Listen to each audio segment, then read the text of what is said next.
anak-anak, buka pikiranmu karena kita akan menjelajahi dunia lewat sudut pandang orang-orang luar biasa.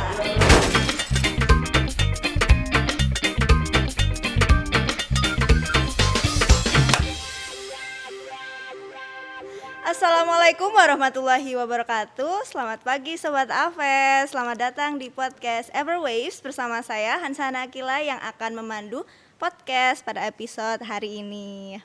Nah, kali ini kita kedatangan tamu yang sangat spesial jauh-jauh dari Jakarta, dan beliau ini juga memiliki jabatan yang tinggi di Kemenak RI sebagai Direktur KSKK Kementerian Agama Republik Indonesia.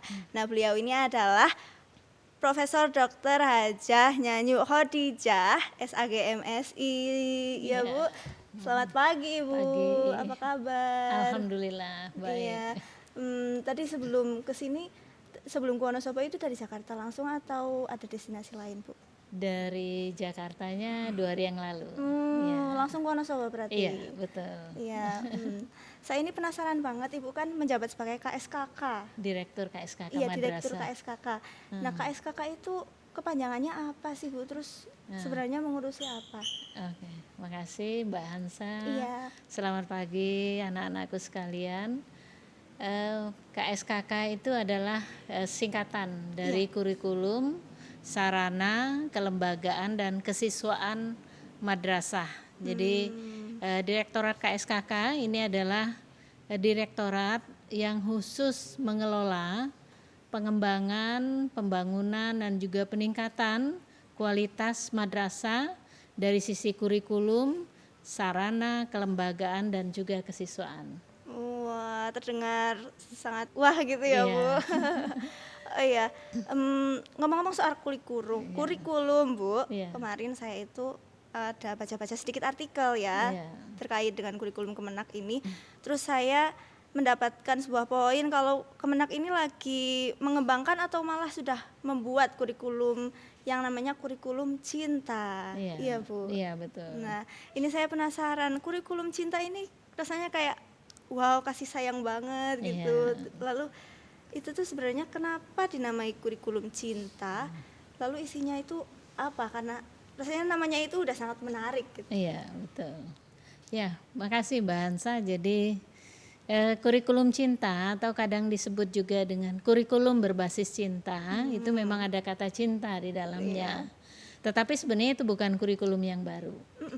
Tetapi kita di Kementerian Agama ini mencoba, ini kan idenya Pak Menteri Agama, ya, dalam rangka mengembangkan sebuah implementasi kurikulum. Jadi kurikulum yang ada kita beri penguatan, kita beri pengayaan dalam hal implementasinya dengan tujuan apa? Kita membentuk anak-anak peserta didik lulusan madrasah nantinya itu orang-orang yang memiliki nilai-nilai cinta dari berbagai dimensi. Jadi bukan sekedar cinta sesama manusia atau cinta terhadap lawan jenis, tetapi ini adalah cinta dalam pengertian yang luas. Jadi ada 6 dimensi cinta. Pertama cinta kepada Allah, kemudian cinta kepada Rasul, tentu kemudian cinta kepada diri sendiri, cinta kepada sesama, dan juga cinta kepada bangsa dan negara. Oke, baik. Oh, jadi kurikulum cinta ini bukan kurikulum baru ya, Bu, tapi menguatkan kurikulum sebelumnya seperti kurikulum Merdeka yang sudah sedang ada, betul, diimplementasikan. Nah, saya tadi menangkap kalau diimplementasikan untuk menguatkan kurikulum Merdeka. Nah, itu caranya gimana, Bu? Saya masih agak bingung gitu. Iya. Jadi makasih Baca. Jadi cara penguatannya adalah bahwa dari sisi kurikulum itu kan ada beberapa komponen kurikulum. Ada tujuan, ada materi, ada strategi, dan ada evaluasi. Implementasi kurikulum cinta itu menekankan pada aspek strategi dan juga pada aspek materi.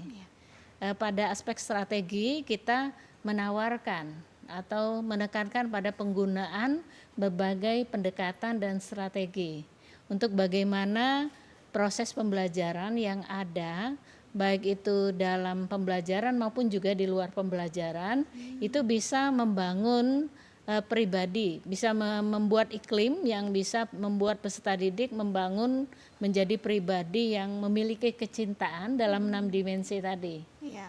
Salah satunya tadi saya sebut cinta kepada Allah, tetapi juga ada cinta kepada lingkungan. Iya.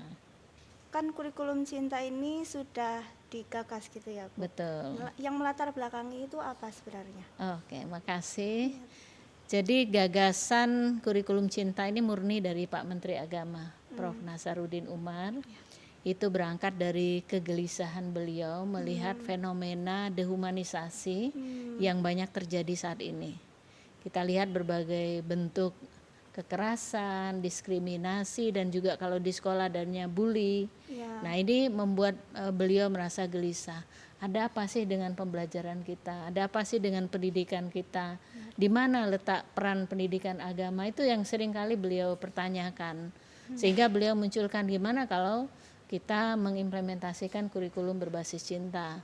Tentu beliau berharap di sini ada peran dari mulai Kementerian Agama Pusat, Kanwil Kementerian Agama Provinsi, kabupaten kota, bahkan juga di level madrasah. Di madrasah sendiri yang mengimplementasikan kurikulum berbasis cinta ini tidak sekedar guru mata pelajaran, tetapi juga bahkan semua unsur yang terlibat di madrasah. Oke, iya. Jadi kurikulum cinta ini mengajarkan kasih sayang. Iya. Bukan hanya dengan sesama manusia, Iya. bahkan juga dengan lingkungan, ya, dan Dengan kepada negara bangsa juga kita harus mencintai gitu. Iya, benar. Oh iya. Harapannya ke depannya kalau semisal kurikulum cinta ini sudah diimplementasikan dengan penuh, dengan fix ya di madrasah-madrasah begitu, harapan ke depannya untuk hasil yang didapat itu apa, Bu? Ya, tentu saja kan ketika kita mengimplementasikan kurikulum, output yang kita harapkan adalah pada peserta didik yang dihasilkan. Jadi kurikulum berbasis cinta ini tentu berharap dengan tujuan yang sudah dirumuskan itu ingin membentuk lulusan madrasah yang punya nilai-nilai cinta, menjadi manusia yang tentu yang humanis, yang naturalis. Kalau humanis berarti mencintai sesamanya, tidak memandang perbedaan etnis, ras, agama, kemudian juga naturalis, orang yang cinta alam, tidak suka dengan orang-orang yang suka merusak lingkungan, pasti dia berupaya untuk bagaimana melestarikan lingkungan. Tentu juga orang yang mencintai dirinya sendiri, tentu dengan meningkatkan disiplinnya, tekun belajar, itu bagian dari upaya mencintai diri sendiri, dan juga berbagai hal yang sudah saya jelaskan tadi. Oh iya, kan sebelum kurikulum cinta ini digagas pasti ada penggodokan begitu ya, Bu? Ya. Menurut Ibu kedepannya itu tantangan yang mungkin dihadapi itu apa, Bu? Dalam menerapkan kurikulum cinta ini? Iya, makasih Mbak Hansa. Jadi kalau kita ditanya tantangan, pasti kan ketika kita ingin melakukan perubahan hal yang baru, mesti menghadapi tantangan. Kalau yang saya lihat tantangan utama dari implementasi kurikulum berbasis cinta ini adalah pada tataran kesiapan madrasah untuk mengimplementasikan, ya. Karena ini kan hal yang baru, ya. Tetapi karena ini adalah kurikulum berbasis cinta, ini adalah proses yang masih berproses, ya. Jadi kita tidak memaksa juga bahwa madrasah begitu ini tahun ajaran baru kita implementasikan, semua madrasah harus mengimplementasikan atau harus semua guru menerapkan dalam pembelajaran. Tetapi ini adalah proses yang bertahap. Kita juga sadar bahwa ketika kurikulum ini sudah jadi dan siap diimplementasikan, maka mungkin belum juga sempurna.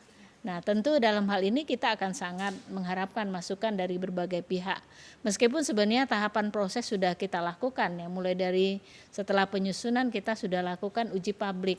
Uji publik itu melibatkan 20 ribuan guru, kemudian pengawas, kepala madrasah, kabid-kabid di Kanwil Kementerian Agama, bahkan juga akademisi dari perguruan tinggi, ahli-ahli pendidikan juga kita libatkan. Bahkan terakhir juga kita lakukan uji publik dengan mengundang pakar-pakar, bukan hanya dalam negeri, tetapi juga ada yang berasal dari luar negeri.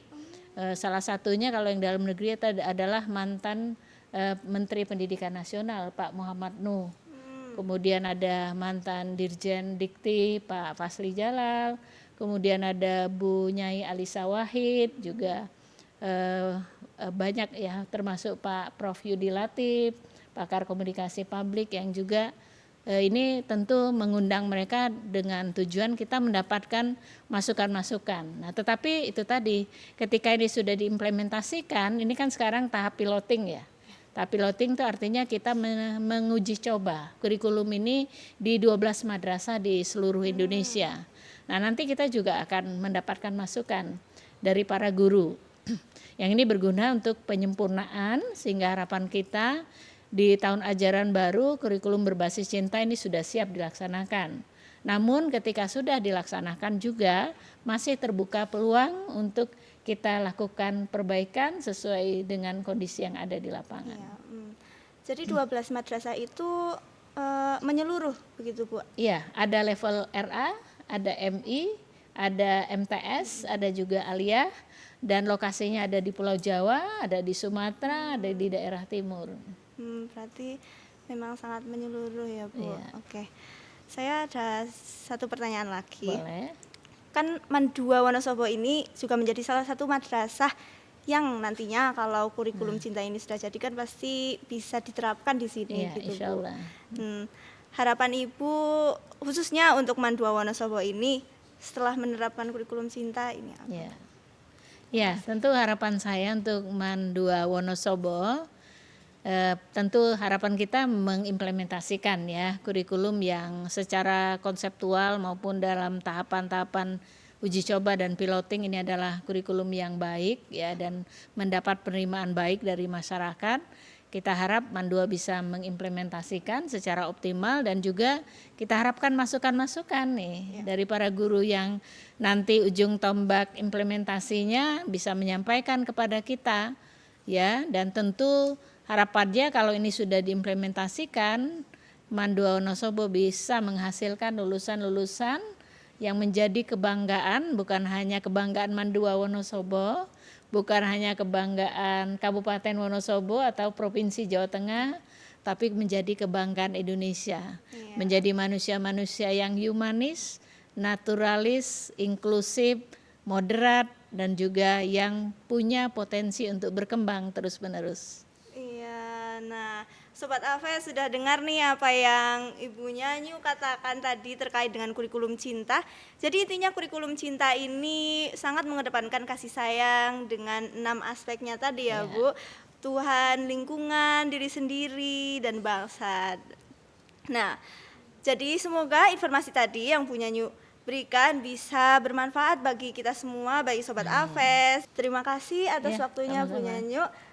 Cukup sekian podcast kali ini Sobat Aves. Wassalamualaikum warahmatullahi wabarakatuh. Waalaikumsalam warahmatullahi wabarakatuh.